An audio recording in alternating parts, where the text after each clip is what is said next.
Hey team, welcome back to the Vitality Vision by Volo podcast. I'm your host, Greg Bennett, and today we're digging into a massive discovery. You've likely heard that an A1C score of 5.7 puts you in the pre-diabetic range. But what if that's only part of the story? What if some people with that same exact number are 50 times more likely to develop diabetes than others? And that's what we're going to be unpacking today. Joining me in studio is Barry Miller, our president of Voloridge Health, and calling in remotely is our CEO and Chief Science Officer, David Vogel, the man behind the data.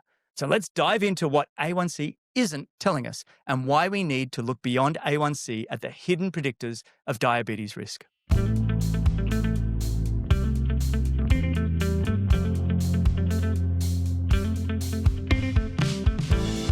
All right, guys. Well, it's great to have you back in the show. What is this, episode number 8? 8, yeah. All right, great stuff. And David calling in from around the world somewhere. We never know where this guy is, but he's somewhere in the world. Barry, it's great to have you back in studio, mate. Good to be here. Yeah. How you doing, David? Doing well in New York at the moment. Oh, you're in New York. Good Yep. man. Here for Climate Week. Climate Week. Gotcha. Yep. Isn't every week some form of Climate Week? Somewhere. Somewhere, right. Somewhere. All right, well, let's dive in. This is really exciting. The science that, you and your team, David, especially have been diving into for quite some time. This episode is a little bit unique in the sense that it's we're having a deep dive into the data science. Barry, you want to tell us a little bit more about this, what we're doing? Yeah. This one's a little different format-wise than what we've done to date, in that we're going to do more of these in between the longer, maybe 40, 45 minute to an hour sessions that we've been doing. These shorter ones are really designed to surface and showcase things that David and the team are finding that we think are, provide some compelling insights. So we're going to take some, deep dives for 20, 30 minutes into these discoveries and hopefully share a lot of good information. Yeah, so let's get going here. As I mentioned in the intro, A1C, it's often the thing that people are saying, hey, I'm a pre-diabetic, I've got diabetes. The science that we're finding is, like I said in the intro, that's important, but there's also more to the story. But first off, David, can you just tell us a little bit, what is A1C?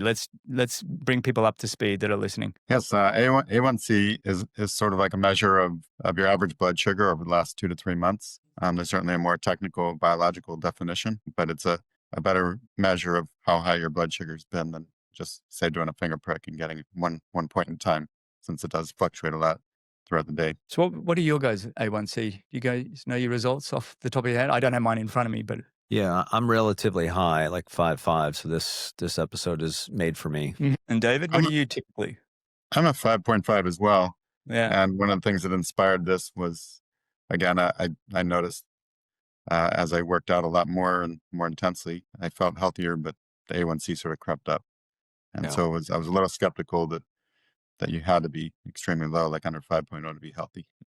Yeah, and one other thing, just for background on this episode, we're talking about A1C, obviously, as we mentioned, with respect to diabetes, and I think everybody knows this, but just to point out a couple factoids about diabetes: there's 500 million people worldwide out of about 8.2 billion, so about 6% of the population has diabetes. Historically, it's been a middle-aged disease, but that's shifting, to be diagnosed at a younger age, largely due to sedentary lifestyle, poor diet. And we know that diabetes can lead to all kinds of terrible outcomes, ranging from heart attacks, strokes, organ failure, blindness, even amputation, right? So the stakes are high in that we're trying to understand diabetes better. And obviously David's team's got some great insights to share today about it. Mm-hmm. And you guys mentioned like 5.5 as your numbers. Have you monitored that over time? And is there a correlation between higher numbers and aging? Not to say you guys are old by any means, but is there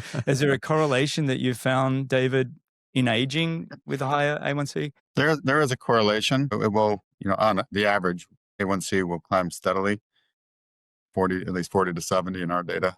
Mm-hmm. But unlike, say, cardiac risk, cancer risk, where it's sort of exponential, it's more of a slow and steady. There are plenty of 70, 80-year-olds with perfectly low A1Cs, and then you definitely have some 20 and 30-year-olds with very high A1Cs. So it's not correlated enough that I would call it an aging marker. But in this episode, let's dive into it.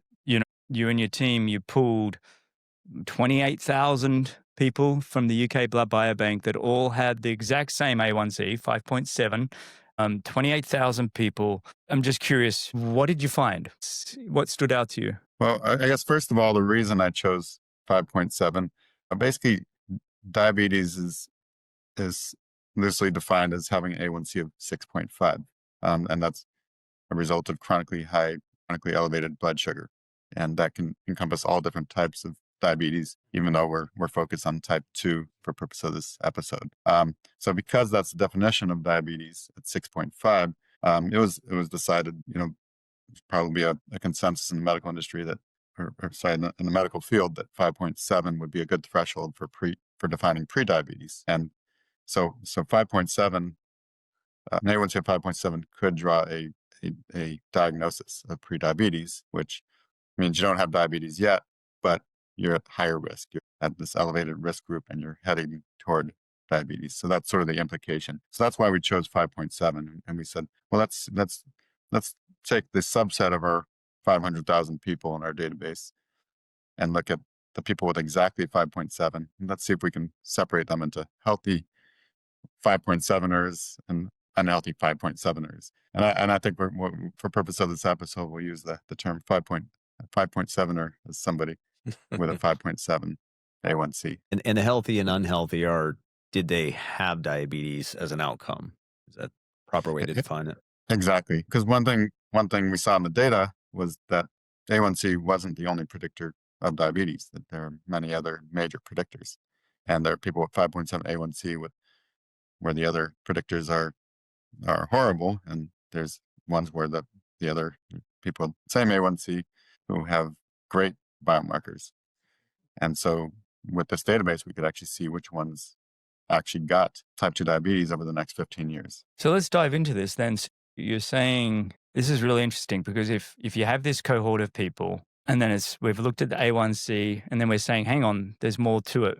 What are some of the things that have really stood out in your findings that kind of give us a bit more information? Well, we started with looking at our own metabolic scores. So our metabolic scores are based on a model using all the predictors, and it predicts a risk of type 2 diabetes of all the people in our database. And we said, okay, let's take the 5.7ers and let's compare the people with the best metabolic scores to the ones with the worst metabolic scores. So these are all people with the same A1C, all potentially diagnosable with prediabetes. And we saw that some people had 50x or more, even up to 100x the risk of others. We took the 20 people in the database with the highest, very, very highest risk, or we'll call it lowest metabolic scores. 12 of the 20 got diabetes over the next 15 years. So more than 50%. And then we took the 1,006 women with a metabolic score over 250, same A1C, only 6 of the 1,006 women got diabetes. So 0.6%. Wow. So you've got people with the same A1C, all diagnosed pre-diabetic, some with a huge risk of type 2 diabetes and some that with almost zero risk of that. And so we thought it was important for people to know so that they look at the other predictors when they see their A1C and potentially get a diagnosis of prediabetes. So Dave, out of let's kind of back up to the high level numbers. We've got 500,000 individuals in the data set. Of that, I think it was 28,000 had a 5.7 A1C? Yes, 28,000. And then if you further drill down, what percentage of those people are you defining as high risk and low risk? So for men, we said, let's look at a metabolic score under 160. And that was about 10%, the 10% lowest with the lowest scores. Of those, 26% got diabetes. For the men, the top scores were they're about 7% over 240. So people where our models, the metabolic scores would suggest they have less than half the risk of the average person. Only 1.2% of them got diabetes. For the women, it was 12% with a score under 160, of which 18% went on to get type 2 diabetes. 6% of the women had a superior score to 250 or above. And again, this is our metabolic health score. And of that, only 0.6% got type 2 diabetes. So that was a multiple of about 30x the risk. for people with the lowest versus the highest. So that's such a huge contrast, right, between the high risk and the low risk and the outcomes, even amongst the people that we perceive to be higher risk. So what are the other biomarkers of influence that when you drill down and you say, okay, A1C is not obviously telling the whole story, or it's not the only predictor that we should use. There's a bunch of other predictors that have a lot of influence. Well, I started with the top 10 predictors of type 2 diabetes based on our biomarker reference guide. I'll group them here. So we'll start with BMI. So that's the easiest. So we had differences of like 10 on the BMI between the healthy group and the unhealthy group. For men, it was an average BMI of 24 in the healthiest group and an average BMI of 34 in the unhealthiest group. And for women, it was BMI of 22 with the healthiest metabolic scores versus 35. So that's sort of the obvious marker that comes to mind. And just a quick note, Dave, I'm sure most of the listeners know what BMI is, body mass index. You can go on, Google it, and you could input your weight and your height and get your BMI, within an instant. So it's a pretty readily available stat if you don't know what your BMI is. Yep. And then we sort of went to the hormones, and we saw SHBG. It's sex hormone binding globulin. And for men, it was 48. The average was 48 in the healthiest group and 28 in the least healthy group. And for women, it was 74 in the healthy group versus 36. So this is a hormone that goes down as a marker of metabolic risk. What is that hormone correlated to as well? Is that always directly correlated to a BMI? Is that like, if you found that kind of, is it on its own? Well, the biggest correlation that has sort of biological mechanisms to explain it is to testosterone, because it binds with testosterone, but it does end up correlating to all these other markers of metabolic issues. So it will tend to drop with BMI again, and all the other markers I'll mention that are risk markers for diabetes. And testosterone didn't make our top 10, but for men, it's an important marker as well. And we do see much lower testosterone in the unhealthy group, the healthy group. All right, what's next? What else you got on there? Well, I think then we can sort of go to the lipids. Yeah. HDL is a huge predictor. It's right under A1C and BMI for top predictor of type 2 diabetes. And HDL is 18 points higher for men in the healthy versus unhealthy group, 25 points higher for women in the healthy versus unhealthy group. And I mentioned this in some of the other talks, but HDL is sort of one of the underutilized. It's the good cholesterol, but people don't recognize how good that is. And the biomarker reference guide, you should really look up. It's pretty narrow. It's relatively small changes in that biomarker that makes a huge difference, which is why it's not, it doesn't shout out at you. You don't get huge values or tiny values. But for women, going from like a value in the 70s is where you want to be, sort of 75 and above is ideal. Going from the 70s to the 60s actually doubles your risk of type 2 diabetes. Going from the 60s down to the 50s is another doubling of risk. So now you're at 4x. Going from the 50s down to the 40s is another doubling, and going from the 40s to the high 30s is another doubling of risk. So again, a woman with a HDL of say 38 to 40 has 11 times the risk of type 2 diabetes as women over 75. So it's a very, very powerful predictor, and just a 5-10 point move makes a big difference, and people don't recognize how big of a difference that makes. So you've mentioned the BRG, the biomarker reference guide, a few times. I just want to point this out real quick. Anybody can have access to this if you go to voloridgehealth.com, click on the biomarker reference guide there. You can open it up, and you can go into any disease category, and we have our top 10 there. We also have a full list there. It's a really great educational tool. What I'd probably suggest, and sorry to interrupt you, David, you're in a flow here, but what I would actually suggest is, if you've had some recent blood work done, what's fantastic to do is have that blood work up and share your screen. You swap your screen so you can, I have my Quest up next to it, and then I go through the biomarker reference guide just to see where I stand on each of them. So if you're at home watching this right now, it's a good time to actually just open it, and so you can even look at what David's actually presenting to us right now and go through it all. But I just quickly want to mention that. Keep going. Great. No, that's good. Because people could follow along in the guide stuff I'm saying, but basically triglycerides is less than half in the healthy versus the unhealthy group. The LDL to ApoB ratio again, that's the most important lipid ratio, and it's far more predictive than just LDL or ApoB. That's substantially higher in the healthy group. LDL is actually higher as well in the healthy group. That's a big statement. We got to lean on that. You're right. Yeah. Because I've got my parents-in-law, they're on statins and the doctors are trying to get them down to 40. Do we want to expand on this anymore? I'd probably clarify that average was likely biased by the cholesterol meds, because only 6% of the healthy group 5% of the healthy group were on statins, and almost 30% were on statins for the unhealthy group. And it has been known and published that there is a link between taking statins and insulin resistance, which is a precursor for type 2 diabetes.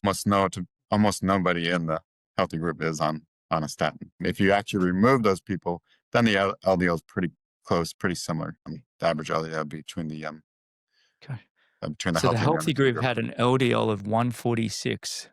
That's actually it's relatively high. It's relatively high. That's what I'm trying to say. It's like it's actually relatively high. Well, we've been programmed to think 146 is high, but it's actually right about average for someone age 47. Right. Yeah, the we've been perception. programmed to think, because the recommendation is to be under 100. 146 feels like it's really high. Hey, Dave, I want to go back to triglycerides for a minute. You said it was half. What were the values that you were seeing? Yeah. So for men, the healthy group had an average triglycerides of 105 versus 259 in the unhealthy group. Wow, that seems very high. And for women, it was 100 in the healthy group and 211 average in the unhealthy group. So urate is 1.5 lower. That's one where generally lower is better. 1.5 lower in the healthy group versus the unhealthy group.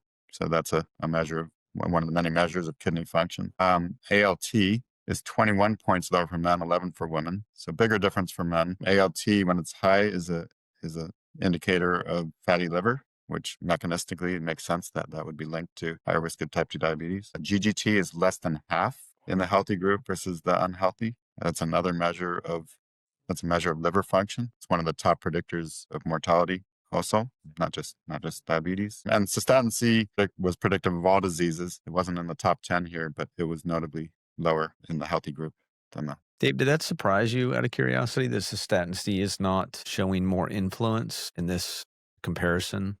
Not totally. Cystatin C is more specific to kidney function. Again, it's all related, but there are so many high predictors of type 2 diabetes. Even vitamin D didn't make the top 10, but it's a strong predictor of type 2 diabetes. It's a multiplier. So you probably need something like the top 25 when you're looking at type 2 diabetes, because there's so many predictors of it.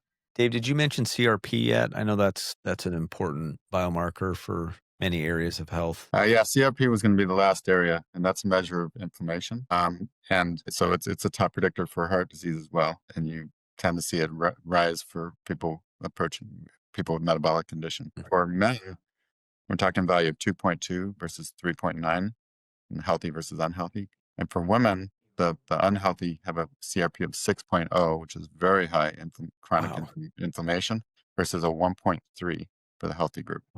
And I want to go back and say one more time, just because as we're talking through this and thinking about the differences in these numbers between unhealthy and healthy, the unhealthy group got diabetes. The healthy group did not get diabetes, right? So that's the context for how to think about these biomarkers and how these differences in values, the result that we saw in the data. Exactly. And this was very relevant to people even in our study group, because we have a few people who are in great shape, have an A1C of 5.7 and got a perfect metabolic score based on our model. And you can see it. All the other markers are in place. And then we're looking at, and then of course we wanted to turn to the data and find out, okay, we think they look healthy, but does the data actually support that they're healthy, right? I mean, for all we know, maybe they look healthy and they're still on their way to type 2 diabetes. It turns out when you look in the data that people like that, they never get diabetes. Going back to the top again, I want to of the unhealthy people, of the 28,000 with a 5.7, what percentage actually did get diabetes and what percent didn't? Did you say that at the top of the show? Maybe I missed it, but I'm just curious What specifically? How many of them actually did get diabetes? Because 5.7 always feels like it's an alarming number. And I want to know, is it that alarming, just on its own? So if I just look at everybody with a 5.7 across the board, for men, about 9.5% of men go on to get diabetes, and 5.8% of women go on to get type 2 diabetes. So it's an elevated risk, but it's certainly not a certainty at that point. And how did you find these biomarkers? Obviously, it's just getting into what data science is, I guess, a little bit. But for people listening, how did these jump out at you? Obviously, BMI was a big one, but did you have to? Is this like a needle in a haystack, or you go through the data and it jumps out at you? Well, it's really a change in sort of the research process from what we traditionally do. So traditionally, there might be a mechanism that's discovered, and then a scientist looks at a particular marker and then studies it and sees if there's a correlation. And there may be, right? But who's to say that that's the strongest correlation? We like to take the approach of correlating all the biomarkers we have in our database to the outcome, and then sort of sort them from most predictive to least predictive. And then it just pops out at you. It's like, these are the top 10. That's what the numbers say. There may be other correlations down on the list that someone else has studied, but this is the order of strength of predictors based on just pure correlation. And like I mentioned before, if you're listening and you want to go to the BRG, the Biomarker Reference Guide, it's pretty cool. It's not only the list, but they're also weighted. So you can actually see what potential biomarkers have the most influence over others. So that's listed out there. Can I shift to my genetic question? Have you got a genetic question? So for those of us that drew the short card or the bad card on genetics, with respect to diabetes, I have diabetes on both parent sides of the family. What do you see, Dave, in the data that indicates whether genetic loading or genetic predisposition to diabetes is something? Should we throw in the towel and say, if I got the bad genetic card, then I'm just screwed, I'm going to have diabetes? Or what does the data tell you with respect to outcomes? That's a good question. And Barry hit me up with this question about 8 last night to talk about it. And I hadn't looked at the genetics yet, but it was a very important question. So I actually threw together some numbers on this based on our genetic risk scores. So a genetic risk of type 2 diabetes is significant. It's about the people with the lowest genetic risk scores have about at least for men, have a 2% chance of getting type 2 diabetes over 15 years. And the men with the highest genetic risk have a 16% chance of getting type 2 diabetes. So that's an 8x risk multiplier just based on the genetics. And for women, it's 1% with the lowest genetic risk versus 10%. So there's a 10x multiplier in risk. So that is significant. But that said, the correlation between genetic risk and actually getting type 2 diabetes is only about 20%. So even though it is a big risk multiplier, we're seeing in the data that it is very, very doable for someone with the worst genetics to have a superior metabolic score. And those people with bad genetics and a good metabolic score go on to get good outcomes.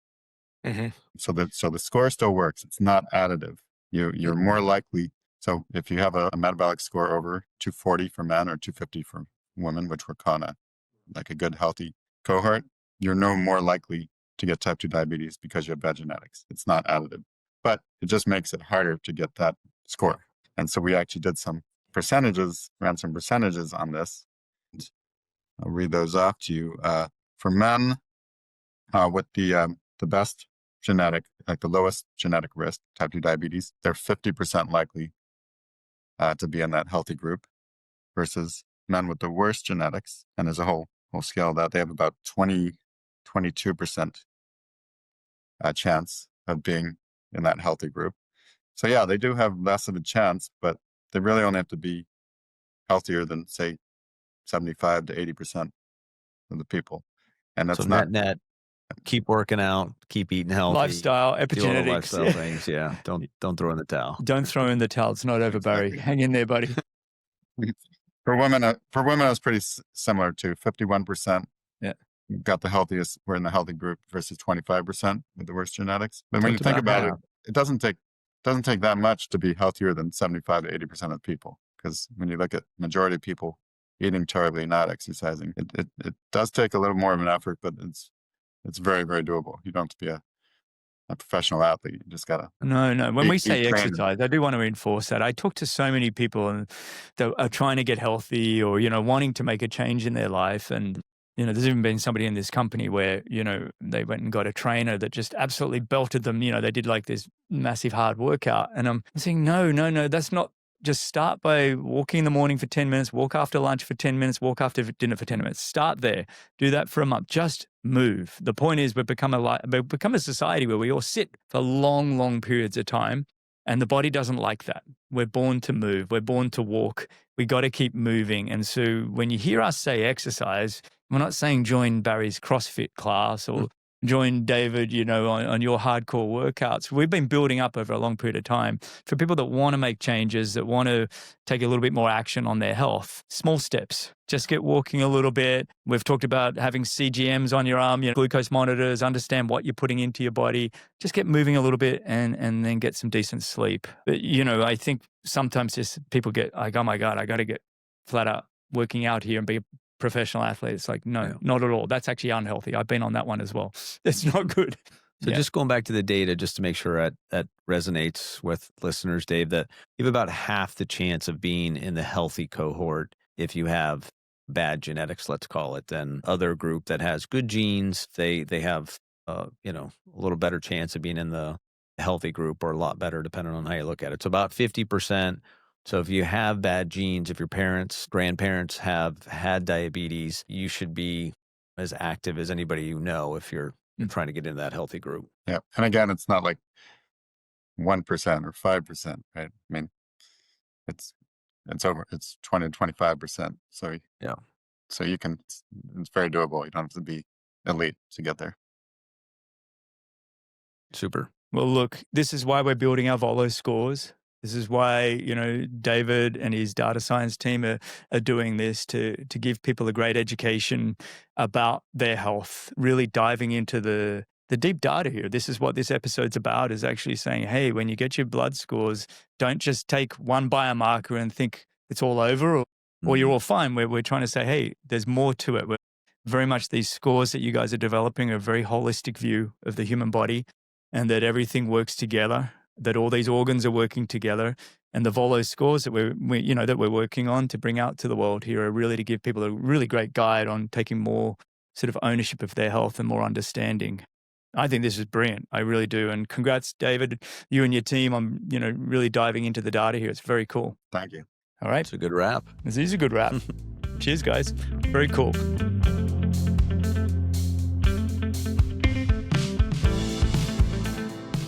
This podcast is not intended as medical advice. It is provided for educational and informational purposes only. The information provided is not intended to diagnose, cure, mitigate, treat, or prevent disease.